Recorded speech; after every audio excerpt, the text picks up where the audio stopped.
And now we are in part 2 of Admiral Yi. Be like a mountain.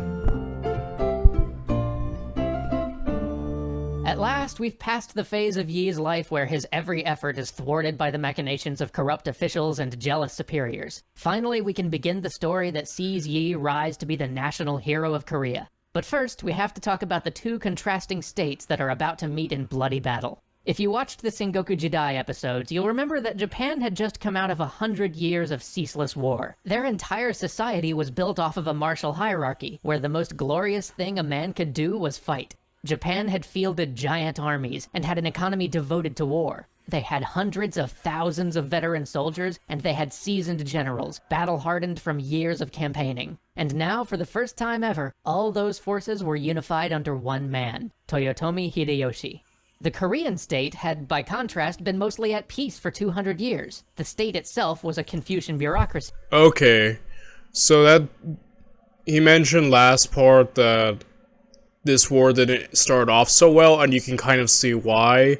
Japan is experienced in war. They are warlike people. They have experience through generals and soldiers against, you know, a place that's been relatively peaceful. Yeah, you can already see where some of the issues would stem from that, right? It reminds me of, like... Never mind. Let's watch. Which should have meant that it was an enlightened meritocracy, but in truth, the Korean government was rotten to its core, full of factional infighting and led by a king who perhaps might have been a great leader in times of peace, but was utterly unsuited for a state of war. In terms of military thinking, the Japanese had spent years perfecting the art of war. The daimyos had become early adopters of the arquebus, and had rapidly innovated on firearm manufacturing and tactics. They had created movable field works to protect their gunners, coordinated the use of spears and arquebusiers, drilled the men to release large, simultaneous volleys to break up a charge, and trained them to wait to fire until they were within an effective range. They were such enthusiastic adopters of the arquebus that when the Japanese eventually arrived on Korean shores, about a quarter of their total force would be armed with this fearsome weapon. The Japanese had also become masters of the siege after so many decades of having to topple the highly wrought, master-crafted Japanese castles of the Sengoku Age. The Koreans, on the other hand, had largely ignored the introduction of personal firearms, and still relied mainly on the bow. But because the bow is a weapon that requires a great deal of training, and the Korean military was in a dissipated state, the actual number of effective troops they could field with this weapon was now very limited. The lists of who they could call to military service were all out of date, and so the initial mustering of forces would lag behind, and Korean defensive works were mostly just simple stone walls atop hills or mountains. But the Koreans did have two advantages. Since the war that had been burning through Japan for the last 100 years was a civil war, and thus mostly land-based, Japan hadn't built up its navy nearly as much as their other armed. Okay, I'm starting to see where Admiral Yi can rise up.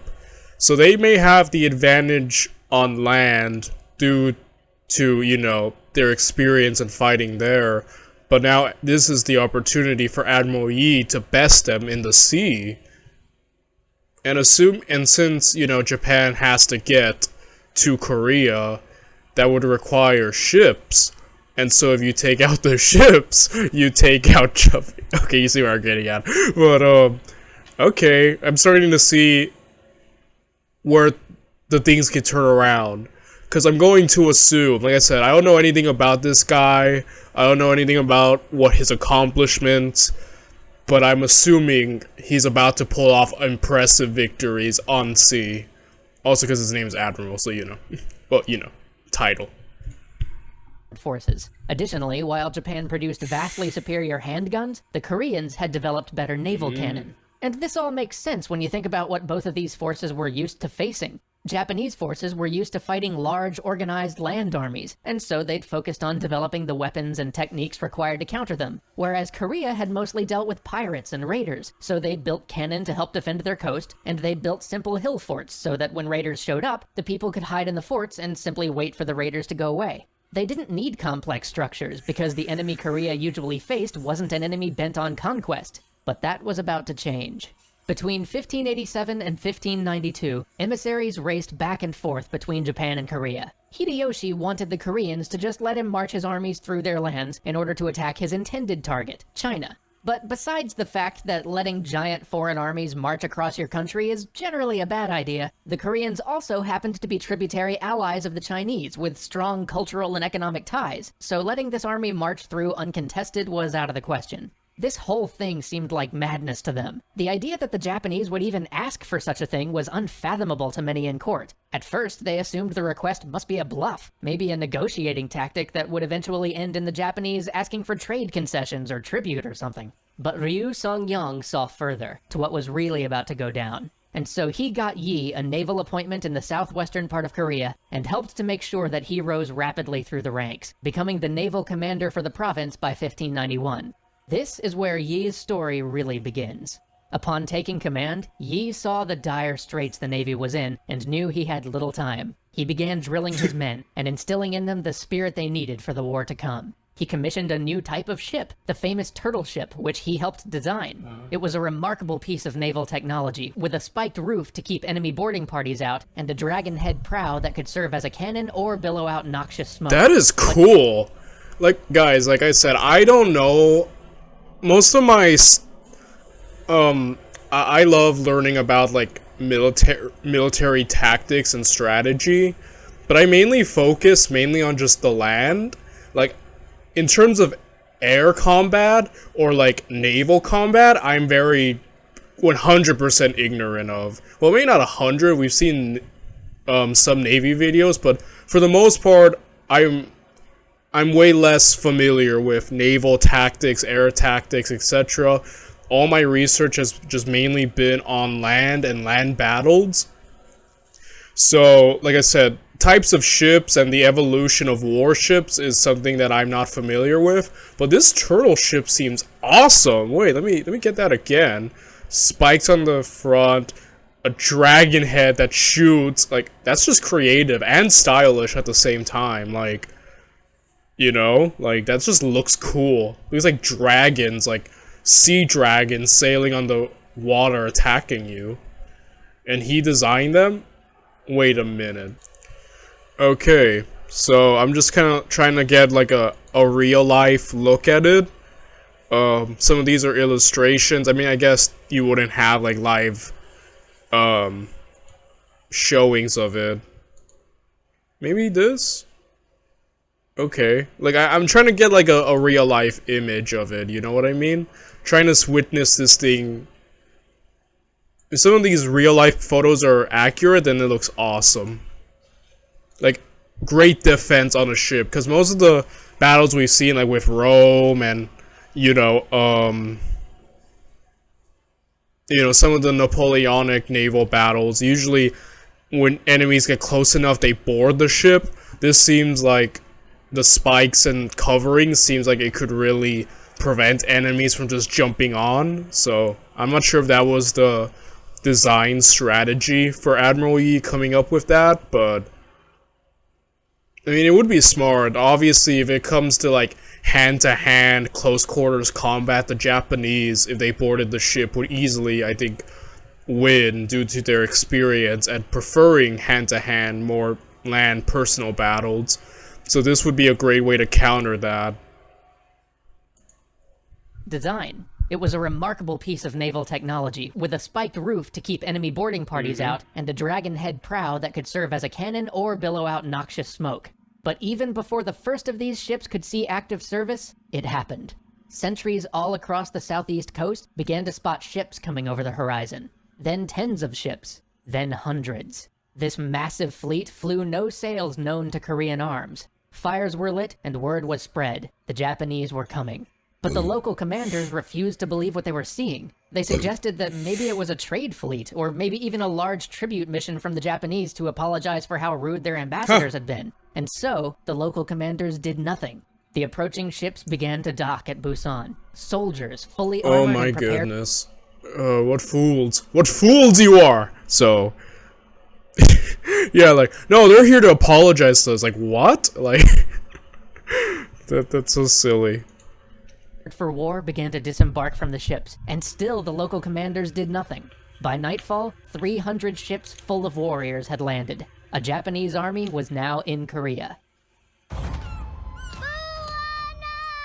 You were were gone forever. It was 3 days.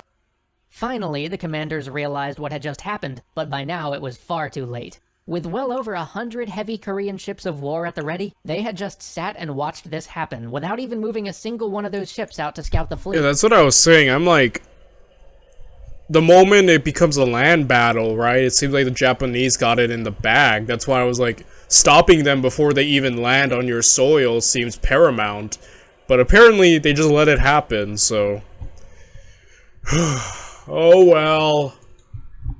If they had, they would have found out that this was a Japanese commander acting against orders. Eager to be the first to Korea, he had sailed his fleet before their warship arrived. Turns out nearly all of those hundreds of ships were unarmed transports. No match for the Korean Navy, which still sat anchored at port doing nothing. The Japanese force moved like lightning, smashing army after army, crushing all in their way. Within the month, the Japanese were already in Seoul, 200 miles inland. Korean resistance had collapsed. And as the Japanese had pushed inland and moved out of Busan, the local commanders had scuttled their fleets. 100 Korean warships lost without a fight. But Busan's local commanders had sent word to Yi, asking for his help. So Yi set out with all 24 ships under his command, writing to other local commanders and telling them to rendezvous with him at sea. He left under cover of darkness and sailed through the night so his movements wouldn't be observed. By the time the various fleets met, they'd scraped together 45 warships and a handful of commandeered fishing ships. But Yi, despite never having commanded a battle at sea before, had a plan. He would fall on the Japanese while they were in harbor during the chaos of a sack. He found 50 of their vessels tied up at Okpo and descended upon them. The Japanese were mostly away from their ships at the time, looting and slaughtering the population. The roar of cannon alerted them to their mistake. Yi and his fleet tore through the enemy ships, salvo after salvo ripping into the light wood of the Japanese vessels. That was smart, heck yeah, like, jump them while they're busy. Yo, that's just smart, yeah. Attack your enemy when they least expect it, right? The Japanese tried to mount a defense, but to no avail. Soon, their men were throwing their weapons and armor overboard, and trying to swim for the shore. By nightfall, 26 Japanese ships rested at the bottom of the harbor. Only one Korean sailor was injured. Yi decided to disappear back into open water before his forces fell into the same trap he'd just sprung on his enemy. But as they sailed, one of his outlying ships spotted 5 more Japanese warships. Yi fell upon them with a vengeance. Only one managed to escape.